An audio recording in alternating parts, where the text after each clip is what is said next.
بسم الله الرحمن الرحيم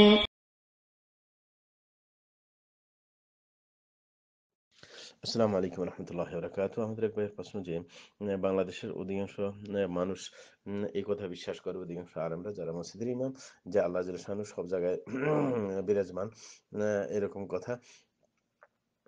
সব জায়গায় হাজির নাজির এরকম একটা কথা তারা বলেন, অথবা রসুল আকরাম সাল্লাল্লাহু আলাইহি ওয়াসাল্লাম আপনার জীবিত আছেন, এরকম কথা বানান।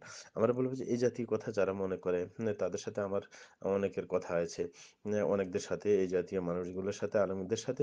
তাদেরকে যখন চাপিয়ে ধরা হয় ব্যাখ্যা দেওয়ার ক্ষেত্রে, তারাও এরকম বলেন যে আল্লাহ জাল্লা শানহু সব জায়গায় আপনার বিরাজমান থাকা মানে কি তিনি সবকিছু দেখতে পান, সবকিছু জানেন। বা আমাদের ব্যাখ্যার মতোই তারাও মনে করে না যে বডি নিয়ে দাঁড়িয়ে আছে, আল্লাহর অস্তিত্ব নিয়ে আল্লাহ সব জায়গায় ঘুরছে।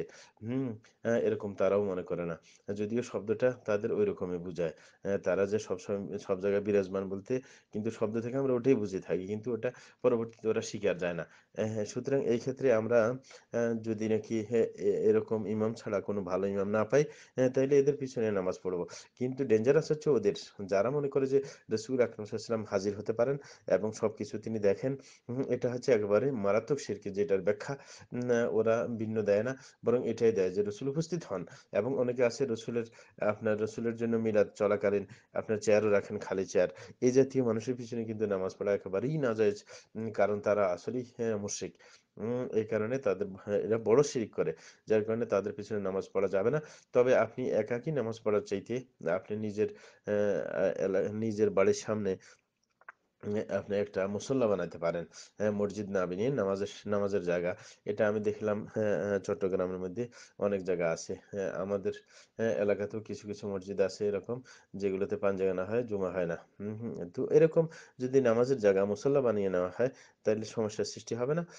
আপনার জামাতের সাথে নামাজ পড়বেন। জামাতটা হচ্ছে বাধ্যতামূলক।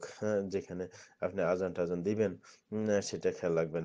কিন্তু ওই জাতীয় মানুষ যেগুলোর কথা বলছি, যে দেওবন্দি আকিদার যারা আছে, যারা আল্লাহর ব্যাপারে ওই সমস্ত কথা বলে, তাদের ব্যাখ্যা দেখা যায় যে আমাদের কাছাকাছি।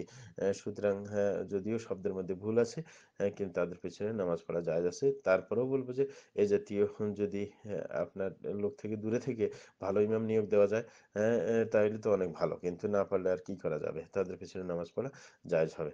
কিন্তু ওই জাতীয় যারা মারফতি লাইনের, অথবা যারা বেরলভী লাইনের, অথবা যারা চট্টগ্রামের যারা আছে সুন্নি লাইনের, হ্যাঁ, ভান্ডারি লাইনের, এগুলোর পিছনে একবারে নামাজ পড়া একেবারে নাজায়েজ। কারণ তারা সরাসরি শিরকে আকবার করে, অনেক সময় কুফরি করে, যার কারণে এদের পিছনে নামাজ পড়া একেবারে যাবে না। বিকল্প জামাতের ব্যবস্থা করতে হবে, কিন্তু এটা কখনো করবেন না তাদের পিছনে নামাজ না পড়ে নিজে নিজে ঘরে পড়বেন। তাইলে শুরু ওয়াক্তে আপনার নামাজ পড়া হবে না, নামাজের মধ্যে গাফলা এসে যাবে।